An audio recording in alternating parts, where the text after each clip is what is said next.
Malinu jabaran la jabago am sogolin do auna shu ani kile ani yamma bi alamsay avril kalo kile muga ani kile samba fla ani mugan fla kuna foni folo bi alamsa shugal ko kala maiga ni ale mali premier ministre ale be ga wala like sente nyomo yi kabini anana premier ministre la ay bara minke ani transition kuncheli la bara minbe abulu kake o kene kan sente mo chamai ni ngalo te mu shugal ko kala maigala kuna foni wala li amno di oma anga flash info konnana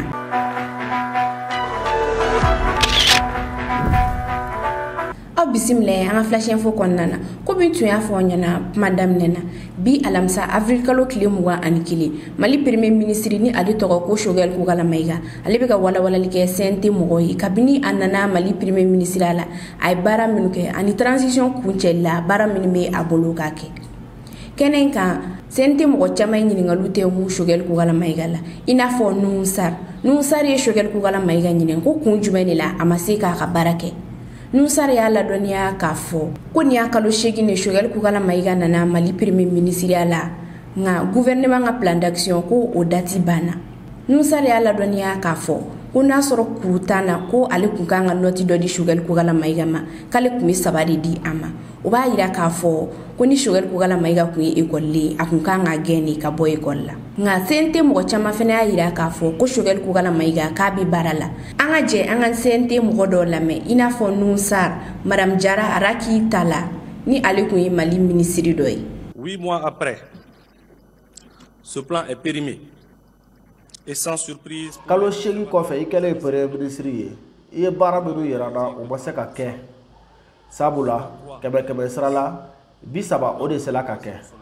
dia soro abel la kolla kurutan abse ka fo kuru saba ido de kaka o kore ki ka ga genga bo la kolla premier ministre o budu de bali ka bara ke sabula bale o keleme ku ka da folo beta ka adi aw ba gouvernement ba pour que o ka se ka bara ke akechukula abe yoro be ga ko bi aga do ka fo ko bali kura bi abako bala ka te soro ka antu kuba bala abe soro bara de kono bali o tera se ka afabu chuko shila ka afoko anye transition ke ka ban amose bi ka dotro suju uba dotro so bi ba to bali te bokata ayre furake ko ka ida fo Nigeria ke chuko bi premier ministre da jati bileke abse ka foko kito parti ya boyala iku be kuba bidu fo bi kele premier ministre ye bloku bi kana bi ka bo iba sabula ateka waleya il est une constante que vous contenez mal dans le boubou de premier ministre. Vous êtes plus à l'aise dans le boubou d'activiste chef d'un clan politique. Parce que nous voulons des résultats. Alors pour le fond, monsieur le Premier ministre, il est constant dans les documents. Défense, sécurité, affaires étrangères à Warko, Baléo Kodi, des soldats seront au Yorola, Ga, Bakuruba, la transition est à la guerre, Ibaye Kafoko, Delea Badebala ou Abaléo de Sodalenteraï. Premier ministre, chronogramme élection kanga ke wakati jumé abaye iku o fayere sabula iku ye bi fois agere forola abaye ka foko o bola do kokoro bi geleya be baliyaw ka febe sogo yelela gouvernement be budela pour que baliyaw ka se ka balo soro sogo dogola aba do ka foko da fulu do bola pour que balo ka se ka soro dogo sogo dogola ga abe ka bude ke sabula geleya be alsa la stabilisation des prix au niveau des denrées de première nécessité, mais il reste beaucoup à faire. Du Mali Koro au Mali Koura, un gros souci de sécurité subsiste et persiste au centre du Mali. Kabo Mali Korola, kada Mali Koura kono, alsa galea babe baliyaw dala, o galea o sécurité ko e Mali chamache ya fanfe. Biye kabo bayagara kata koro bayagara koro bakas o bago te ka saka sodo alisa insécurité fait buna aga soldat su te ka wuli ku chesiri pour que kadi koy ba pew ina fo bi kala bura aga ga baraka da bali soldat su e sabula o ya irada ka fo ubese barala ubese ka baraka ina fo antara militaire bi do fe jabara wala militaire bi do fe kara bali kono fanga armée fo ka baraka da ay bi ke bura ante aga armée kolabla boko chier jabara chier fo be ko fam des militaires que nous avions amenés de tous les pays du monde et les cantonnés pendant 9 ans ici. Donc c'est le lieu de saluer et de remercier et de magnifier notre vaillante armée. Choguel Kougala Maïga ni ale Mali Premier Ministre ay sente mogo ga ñiningalu jabi konnana Choguel Kougala Maïga ya la donia kafo kolu kontena na wuli ka bo san fla franka ko yasa ubise ka malion ka la ñinu bela jili sabati chogo ya mina Mali Premier Ministre ya la donia kafo ko mi woni ministre mogo ga contrat ko benana e renouveler ko nga ko malien chama me fe ko ministre mogo ga taka ka bo malla Choguel Kougala Maïga ira kafo ko jamana were keleke chemin ministre konnana kuko kolu bena ta ka bo Mali konnana Choguel Kougala Maïga ni ale Mali Premier Ministre ira kafo ko Mali ga lakana ani Mali ga ben soroli ko be Mali sura sure bulu ko te jamana were bulu ko wakale jigilale ndo Mali sura suka ku bena no chesiri ni bamagachi kelena Mali Premier Ministre ira kafo ko san 2022 ka ba ko teremena segin kana malla Choguel Kougala Maïga ale ala donia kafo ko fem woni logement sociaux ko yi ko mo chama mi ga kuma logement sociaux ko la ko logement sociaux bolu mo yere bolu ko kasoro amasoro sira jelinka ko nyina ko ayira ka ko yurugu kera logement sociaux la ko lu kon to fangala ko lu sege lo sigisenga ko yasa wale kisebse ga da kene kan chogo ya mina ko kasoro ko sante minona ko na fara ko yurugu yera logement sociaux la ko sege li kunte bolu da. Concernant l'ensemble de ces questions,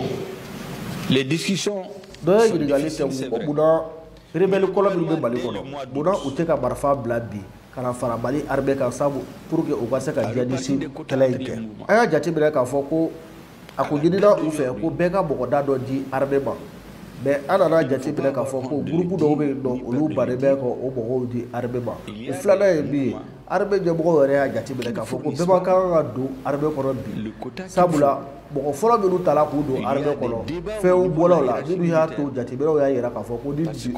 bogo be ta arbe ko saka sele ka ka akola Dirigali fara kala bidi suba ka ko bura bidi suba be bali ko alsa ko bidi suba be bura aw fe ko bidi suba bakara tagawa bise ka bi fo bidi suba ko la bi c'est que en fleur bra bidi suba ka manda ka ga renouveler juin kalo datala ga en fleur wakati bi da bali je bo ma a gidi folo ka fo ko bidi suba ka taka bo bali ko wa